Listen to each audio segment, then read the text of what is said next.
Muito bom dia, hoje é sexta-feira, então, 27 de outubro, último dia do pregão antes do pleito do segundo turno aqui no Brasil. Temor de recessão derrubam as bolsas, derrubam as commodities e puxam o dólar para cima. Devemos ter um dia de pessimismo, inclusive aqui no Brasil. Os balanços de empresas de tecnologia, que eu vou falar já, derrubaram também as ações ao redor do mundo e dados de emprego aqui no Brasil e de renda vieram melhores do que o esperado. Nos Estados Unidos, o PIB subiu 2,6%, acima do que o mercado esperava, que era 2,4%, puxado por exportações e consumos das famílias. O dado nos Estados Unidos, quando vem melhor, o mercado pressupõe que o Banco Central terá que continuar subindo os juros mais forte e isso derruba os mercados porque desaquece a economia, mas é o caminho para drenar os trilhões de dólares que eles injetaram na economia e também conter a inflação que está muito alta. Essa alta do PIB foi a segunda alta consecutiva, foi a primeira alta depois de duas quedas consecutivas que tinha colocado os Estados Unidos em recessão técnica, tá? O PIB no acumulado de 12 meses caiu de 4% de alta para 3,2%, tá? Os balanços da Meta, controladora do Facebook, acabou derrubando a empresa em 25% na bolsa e da Amazon em 13%. A Amazon teve lucro acima do esperado, mas a receita de vendas decepcionou no mercado, tá? Hoje tem dados de inflação nos Estados Unidos. Bom, no Brasil a bolsa subiu 1,34% com a notícia do desemprego que continuou melhorando, caiu de 8,9% para 8,7%.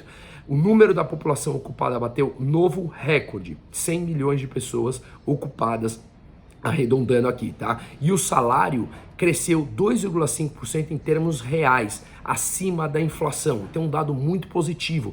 Subiu o número de pessoas ocupadas batendo recorde, caindo o desemprego com melhoria de renda. Impressionante os números econômicos no Brasil comparados a seus pares e comparados também aos países desenvolvidos, tá? Hoje tem GPM, que é dado de inflação agora pela manhã, e ontem a carta que o PT e o Lula soltaram ao mercado, no momento que eles soltaram, a Bolsa Brasileira subiu e depois recuou novamente daquela alta. Ele fala de responsabilidade fiscal, mas quando você lê tudo, ele fala muito de aumento do Estado, mesmo que ele não fala basicamente aumento do Estado, mas ele fala aumento do uso de bancos públicos, de empresas estatais, de aumento de gasto público, tudo isso aumenta o Estado e tem que saber de onde vem a contrapartida. A esquerda sempre tem como plano de governo o aumento do Estado, isso não é novidade. A questão é como pagar isso, por isso que o mercado também voltou. E o que me causa estranheza é justamente ele falar que ele não precisa anunciar o seu ministro da Economia.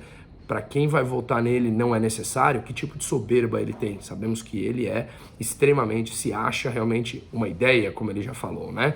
Muito acima das pessoas, mas para lá, o mercado precisa entender quem são os ministros que comporão um eventual governo dele. Mas para ele não precisa, para ele tá tudo bem.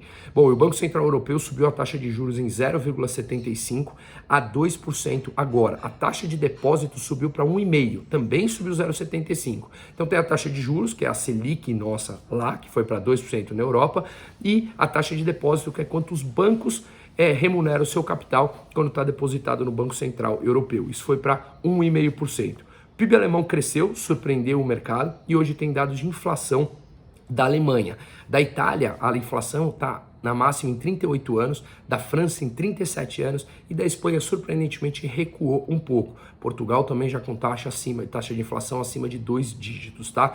E o Japão, inflação de 3,5%, para eles é muito alta, e o desemprego que cresceu de 2,5% para 2,6%, e os juros, inacreditavelmente, eles seguem mantendo negativos, menos 0,1% os juros do Japão, e eles obviamente falaram que se precisar farão mais intervenções. É óbvio que vai precisar, porque o mundo inteiro subindo juros, isso faz com que a moeda do Japão caia, desvalorize demais e traga mais inflação, porque todo mundo vende o ien com taxa de juros negativa para comprar o dólar, que passa a pagar uma taxa de juros mais alta. Óbvio que eles estão criando um mecanismo para continuar intervindo na economia que eles fazem desde a quebra do Japão no começo dos anos 90.